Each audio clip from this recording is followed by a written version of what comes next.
Assalamualaikum, welcome back to my YouTube channel. Selamat datang di channel aku di Ratnaningrum Channel. Apa kabar teman-teman? Aku akan selalu mendoakan supaya kita semua selalu sehat dan segala urusan dilancarkan oleh Allah Subhanahu wa Ta'ala. Amin. Nah, di depan teman-teman saat ini sudah ada tanaman hias aglonema. Dan aku yakin teman-teman sudah sangat familiar dengan aglonema yang satu ini, karena ini adalah aglonema sejuta umat. Ya teman-teman, benar, ini adalah aglonema bikroy. Dan aglonema bikroy yang satu ini sudah rumpunan. Jadi dalam satu pot itu sudah terdiri dari beberapa batang aglonema bikroy. Nah, sebelum aku lanjut, aku pengen ngingetin ke teman-teman bagi yang belum subscribe dulu channel aku dan aktifkan loncengnya supaya selalu mendapatkan notifikasi dan pemberitahuan di video-video aku selanjutnya, dan juga supaya aku semakin semangat untuk memberikan video-video yang terbaik untuk teman-teman. Ciri-ciri dari aglonema bikroy ini, batangnya berwarna pink atau merah muda sampai ke tulang daunnya. Kemudian untuk warna daunnya juga berwarna pink bercampur dengan warna hijau muda.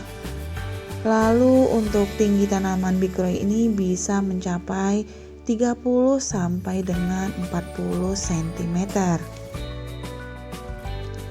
Jika kita memiliki tanaman hias di rumah dan memang ingin memiliki tanaman hias yang terlihat cantik dan indah dipandang mata, memang kita harus melakukan perawatan yang rutin.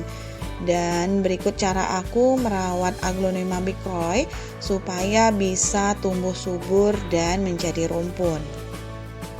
Jika teman-teman ingin memiliki aglonema bikroy yang tumbuh subur dan rumpun seperti ini, maka yang pertama yang harus teman-teman lakukan adalah memilih media tanam yang poros.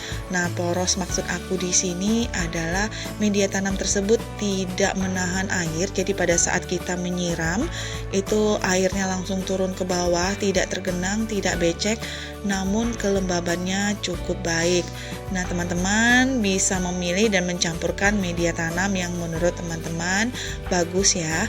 Dan di sini aku merekomendasikan yang pertama itu teman-teman bisa menggunakan cacahan pakis, karena pakis ini dapat menyimpan dan memiliki drainase yang cukup baik. Lalu aku juga merekomendasikan penggunaan sekam bakar, kemudian kokopit atau sabut kelapa olahan, karena unsur ini sangat cocok digunakan bila kita menginginkan media tanam yang cukup lembab, dan ini sangat baik untuk teman-teman yang tinggal di kota yang cukup panas karena media tanamnya dapat terjaga kelembabannya. Dan teman-teman juga bisa menggunakan pasir malang karena unsur media dan tingkat porositasnya cukup baik dan cocok digunakan untuk mencegah media yang terlalu basah dan airnya yang dapat tergenang. Lalu kita dapat menggunakan percampuran antara pakis, sekam bakar, pasir malang, dan kokopit dengan komposisi yang sangat tergantung dari lokasi dan kelembaban media masing-masing.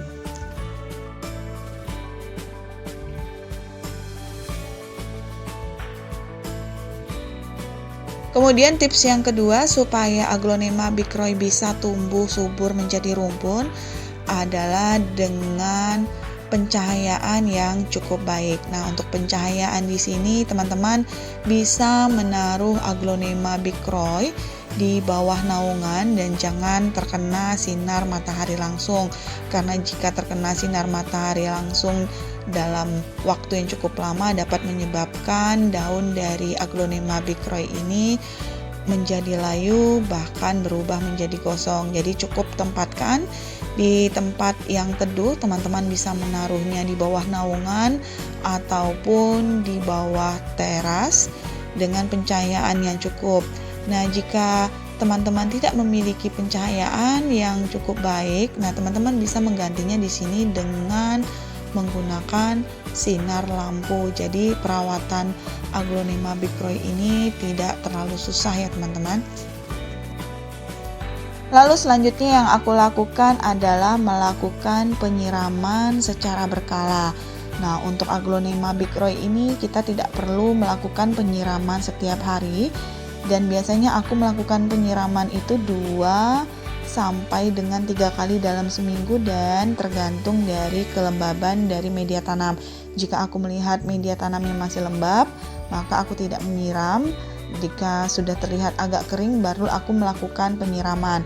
Dan untuk melakukan penyiraman di sini aku tidak hanya menggunakan air biasa, terkadang aku menggunakan air cucian beras, ataupun aku mencampurkan menggunakan vitamin B1, karena vitamin B1 di sini dapat membantu merangsang pertumbuhan akar dan juga untuk supaya tanaman bisa tumbuh lebih baik.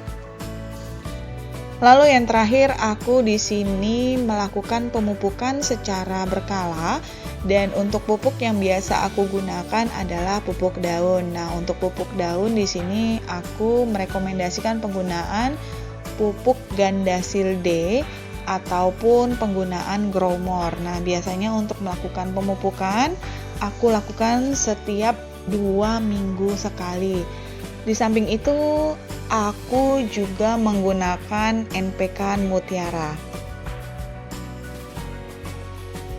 Jadi itu ya teman-teman yang biasa aku lakukan dalam merawat Aglonema bigroy sampai bisa tumbuh subur dan rumpun seperti ini.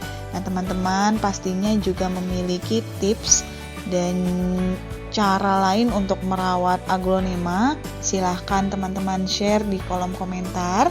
Aku sangat menunggu masukan dari teman-teman.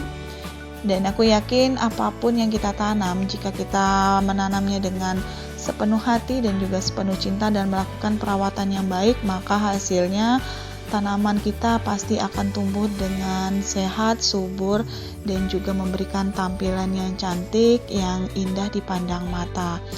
Dan demikian dulu teman-teman video aku kali ini, bagaimana cara merawat Aglonema bigroy supaya bisa tumbuh subur menjadi rumpun. Dan jika ada kekurangan aku mohon maaf, dan sampai ketemu di video-video aku selanjutnya. Wassalamualaikum.